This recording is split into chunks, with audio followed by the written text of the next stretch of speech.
Hello दोस्तों, कैसे हैं आप सब। उम्मीद करता हूँ बहुत ही अच्छे होंगे। तो आज की इस वीडियो में आपका स्वागत है।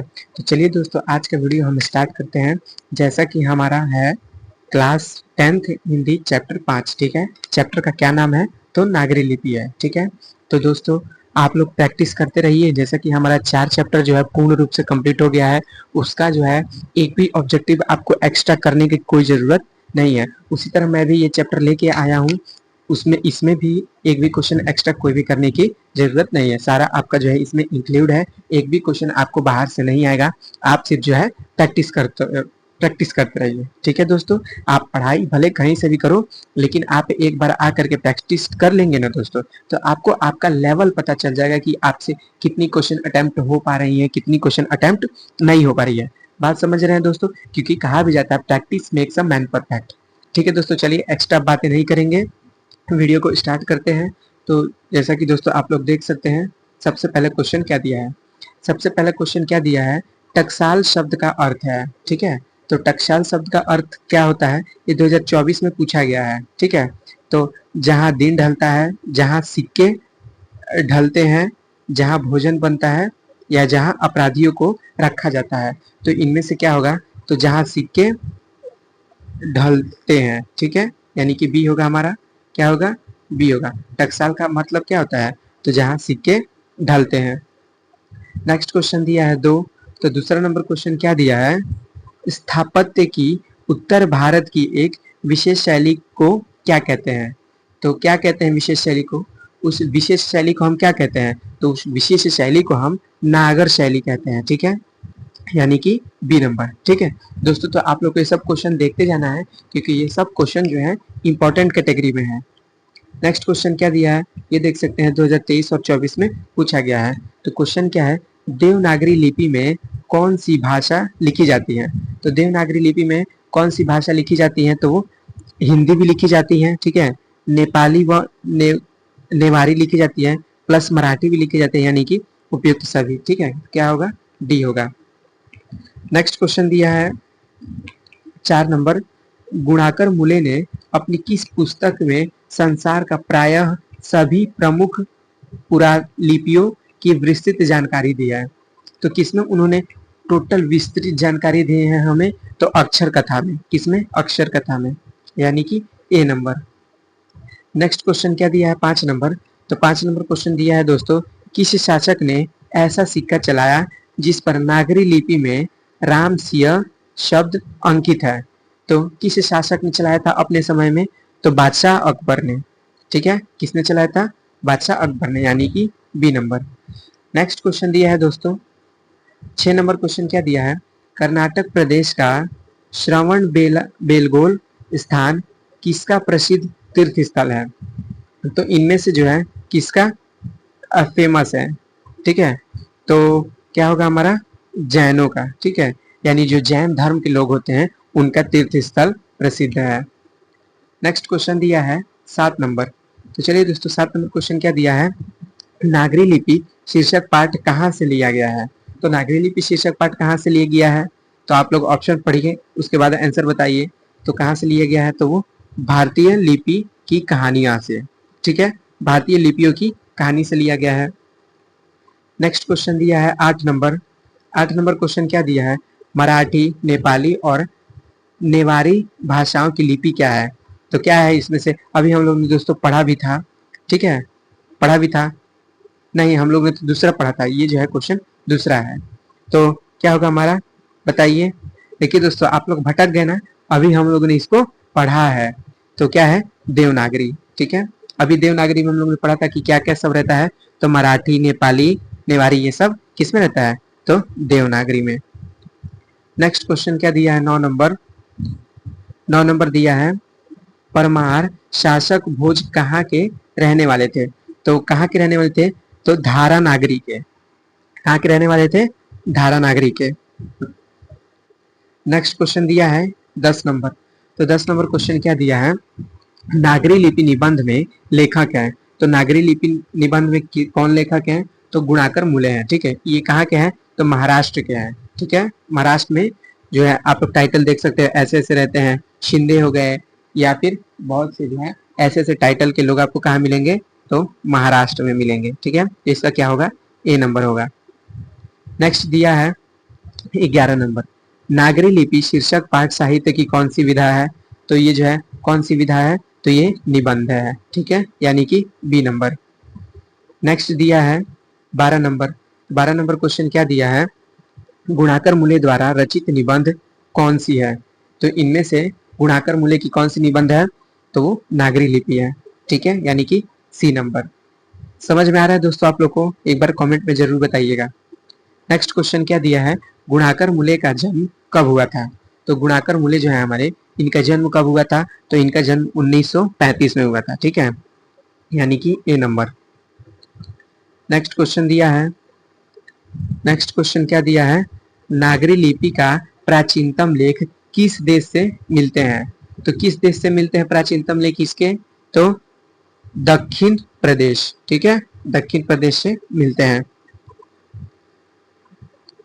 नेक्स्ट क्वेश्चन दिया है 15 नंबर, नागरी लिपि में प्राचीन मराठी भाषा के लेख मिलने लग जाते हैं। ठीक है, तो कौन से समय से? ठीक है दोस्तों, कौन से समय से? तो 11वीं सदी से।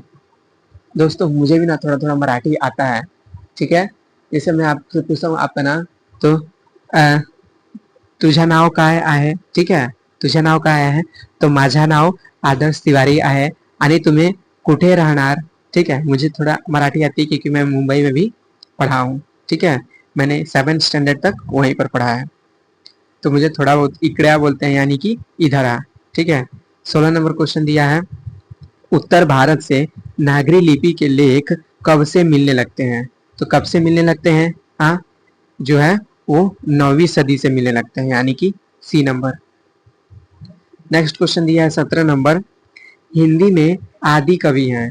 ये देख सकते हैं 2019 और 22 में पूछा गया है, तो हिंदी में आदि कवि कौन है? एक बार आप लोग कमेंट में जरूर बताइए, आदि कवि कौन है? तो सरहपाद है। ठीक है, ये क्वेश्चन आप लोग को 12th में भी देखने को मिलेगा। ठीक है, 12th में। ठीक है दोस्तों, नेक्स्ट क्वेश्चन देखिए, नेक्स्ट क्वेश्चन दिया है, सरहपाद की कृति है। तो सरहपाद की कृति कौन सी है? तो मेघदूतम है। ठीक है, यानी कि डी नंबर।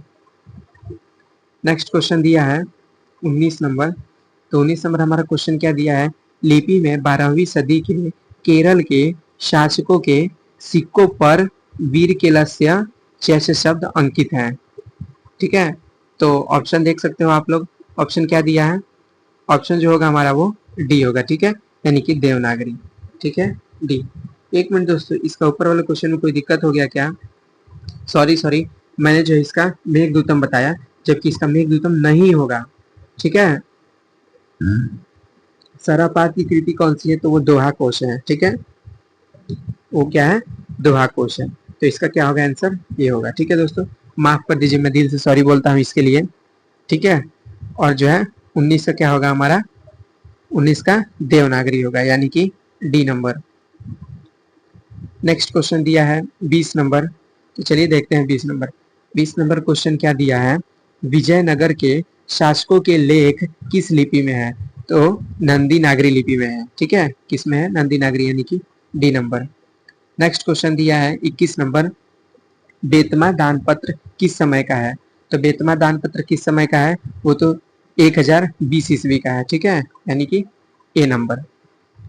नेक्स्ट क्वेश्चन दोस्तों दिया है, नेक्स्ट क्वेश्चन क्या दिया है, महमूद गजनवी के बाद के किस शासक ने अपने सिक्कों पर नागरी शब्द खुदवाए हैं?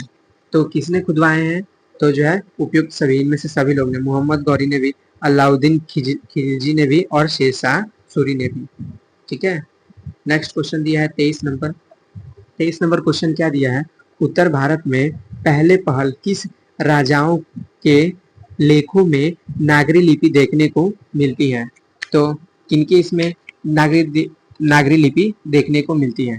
तो किसके में मिलती है? तो गुर्जर प्रतिहार राजाओं में। ठीक है, यानी कि बी नंबर। ठीक है, नेक्स्ट क्वेश्चन क्या दिया है, नेक्स्ट क्वेश्चन दिया है 24 नंबर। तो 24 नंबर हमारा दिया है, नागरी लिपि के आरंभिक लेख हमें कहाँ से मिले हैं? तो कहाँ से मिले हमें, इसका जो प्रारंभिक लेख जो देखने को हमें मिला, तो कहाँ से मिला? तो जो हमें मिला दक्षिण भारत से, ठीक है। कहाँ से मिला? दक्षिण भारत से, यानी कि सी नंबर।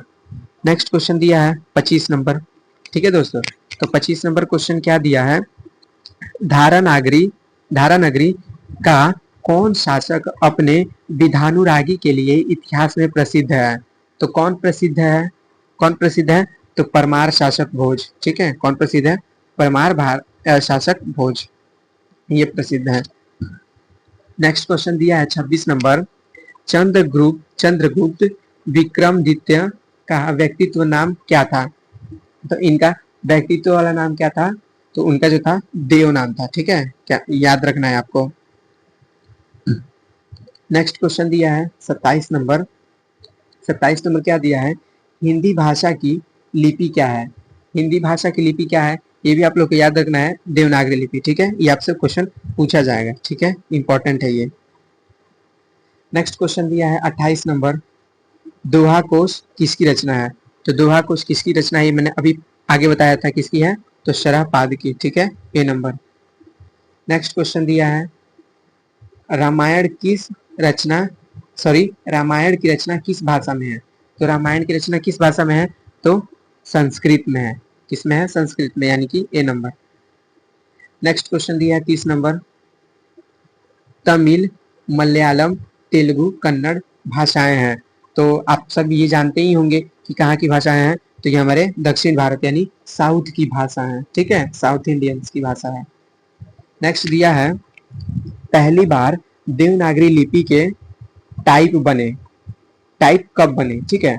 तो इसके जो टाइप कब बने, तो करीब 200 सदी पहले, ठीक है, 2 सदी पहले, सॉरी, ठीक है, करीब 2 सदी पहले। नेक्स्ट क्या दिया है 32 नंबर क्वेश्चन। 32 नंबर क्वेश्चन क्या दिया है हमारा? अक्षरों की कहानी किसकी रचना है? तो अक्षरों की कहानी किसकी रचना है? आप लोग को पता होना चाहिए, बताइए एक बार कमेंट में, अक्षरों की कहानी किसकी रचना है? तो रामविलास शर्मा की है। इसकी है रामविलास शर्मा, यानी कि डी नंबर।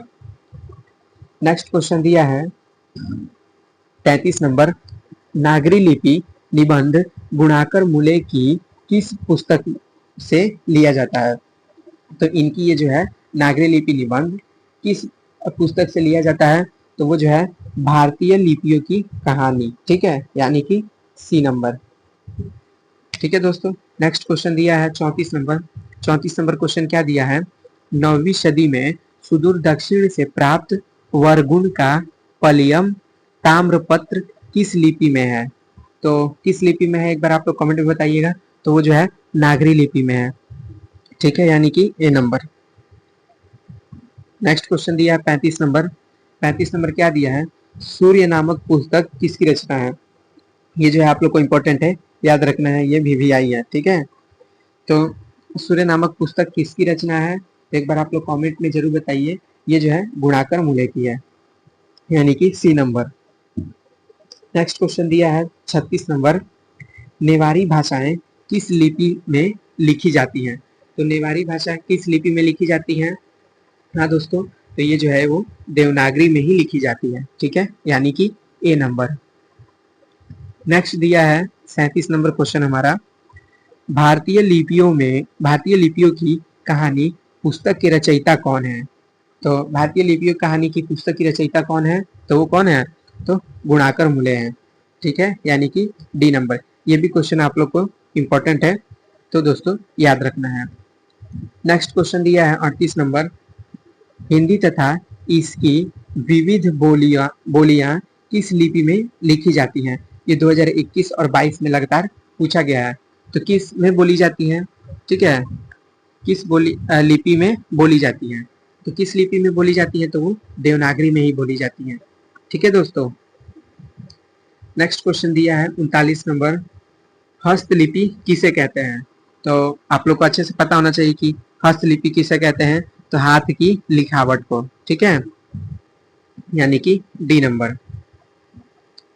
अभी दिया है हमारा लास्ट क्वेश्चन दिया है दोस्तों, ठीक है। तो लास्ट क्वेश्चन क्या है? बादशाह अकबर ने जो सिक्का चलाया था उस पर किसकी आकृति अंकित है? तो उस पर किसकी आकृति अंकित है? ये हम लोगों ने ऊपर भी अभी क्वेश्चन पढ़ा था, ठीक है। तो किसकी है? राम सीता की, यानी कि सी नंबर। तो दोस्तों इसी के साथ हमारा कंप्लीट हो गया। बेस्ट ऑफ लक, ठीक है। तो दोस्तों ये हमारा जो चैप्टर है 5 नंबर, ये पूरी तरह से कंप्लीट हो गया है। तो इस चैप्टर में आप लोग को अब एक्स्ट्रा ऑब्जेक्टिव क्वेश्चन पढ़ने की कोई भी जरूरत नहीं है। आप सिर्फ ये जो नोट्स है आप इसे एक बार पढ़ो, रिवाइज करो, तो आपसे जो है पूरी क्वेश्चन बन जाएगी। उसके बाद जो है आप लोग ऑब्जेक्टिव क्वेश्चन हर जगह कंप्लीट कर, जैसे कि एमबीडी गाइड का क्वेश्चन बैंक आप लोग लगाते रहो, तो आप लोग को दोस्तों कोई भी दिक्कत नहीं होगा, ये मेरा गारंटी है। आप सिर्फ प्रैक्टिस करो, ठीक है। आप पढ़ाई, मुझे पता है कि आप पढ़ाई कंप्लीट कर चुके हैं, ठीक है, ये सारी चैप्टर आपकी कंप्लीट है, लेकिन आप लोग एक बार प्रैक्टिस करते रहिए, ठीक है। जितना प्रैक्टिस करेंगे उतना आप लोग का चैप्टर कंप्लीट होता जाएगा, स्ट्रांग होता जाएगा, लेवल में इंक्रीज होता जाएगा। तो आप लोग को जो आप लोग क्वेश्चन अटेम्प्ट करते जाएंगे, ठीक है, छोड़ेंगे नहीं। तो इसी के साथ दोस्तों आज के लिए बस इतना ही, मिलते हैं अगले वीडियो में। धन्यवाद, बाय दोस्तों।